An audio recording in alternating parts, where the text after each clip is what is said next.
Chapter 14, Sammy. It was a horrible, stinky, rainy day. Some rainy days are fun and exciting, but not this one. This one stunk. All the children were wet and wore smelly raincoats. The whole room smelled awful. "Ugh, it stinks in here," said Mauricia. Everybody laughed, but she was right. There was one good thing, however. There was a new boy in class.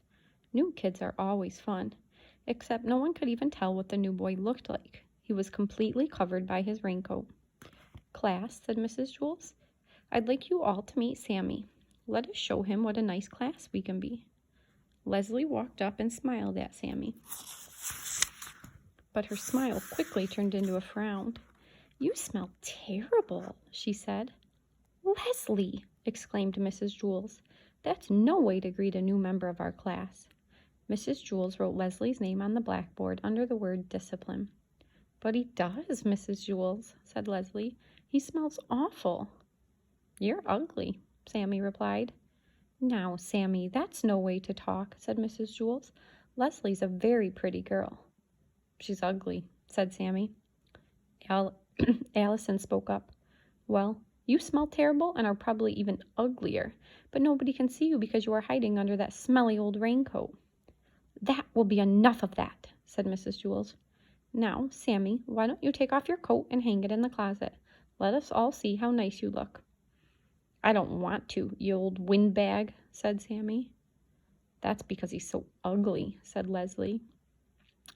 "I'm sure he's quite handsome," said Mrs. Jules. "He's just shy. Here, let me help you." Mrs. Jules took off Sammy's coat for him, but underneath it was still another raincoat, even dirtier and smellier than the first one. They still couldn't see his face. "Ugh, now he smells even worse," said Mauricia. "You don't exactly smell like a rose either," Sammy replied. Mrs. Jules took off his second raincoat, but there was still another one under that, and the smell became so bad that Mrs. Jules had to run and stick her head out the window to get some fresh air. "You're all a bunch of pigs," Sammy screeched. "Dirty, rotten pigs." The smell was overpowering. Sammy just stood there, hidden under his raincoats. Mrs. Jules wrote Sammy's name under the word discipline. "Send him home on the kindergarten bus," said Joy. "Not with me," said Todd. Mrs. Jules held her nose, walked up to Sammy, and removed his raincoat. She threw it out the window, but he had on another one. Sammy hissed, "Hey, old windbag, watch where you throw my good clothes." Mrs. Jules put a check next to Sammy's name on the blackboard. Then she took off another raincoat and threw it out the window. The smell got worse, for he had on still another one. Sammy began to laugh. His horrible laugh was even worse than his horrible voice. When Sammy first came into the room, he was 4 feet tall, but after Mrs. Jules removed 6 of his raincoats, he was only 3 feet tall, and there were still more raincoats to go. Mrs. Jules circled his name and removed another coat. She threw it out the window. Then she put a triangle around the circle and threw another one of his coats outside. She kept doing this until Sammy was only 1.5 feet high. With every coat she took off, Sammy's laugh got louder and the smell got worse. Some of the children held their ears. Others could hold only one ear because they were holding their nose with the other hand. It was so hard to say which was worse, the laugh or the smell.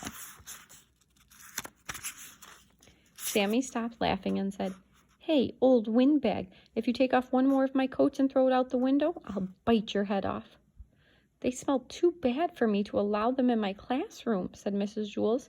"You can pick them up when you leave." "They smell better than you do, pighead," Sammy shouted. Mrs. Jules didn't stop. She took off another one of his coats, then another and another. Sammy was only 4 inches tall, 3 inches tall, 2 inches tall. At last, she removed the final coat. All that was there was a dead rat. "Well, I don't allow dead rats in my classroom," said Mrs. Jules. She picked it up by the tail, put it in a plastic bag, and threw it away. Mrs. Jules didn't allow dead rats in her class. Todd once brought in a dead rat for show and tell, and Mrs. Jules made him throw that one away, too. "I'm glad Sammy isn't allowed in our classroom," said Rondi. "I didn't like him very much." "Yes," said Mrs. Jules. "We caught another one." Dead rats were always trying to sneak into Mrs. Jules' class. That was the 3rd one she'd caught since September.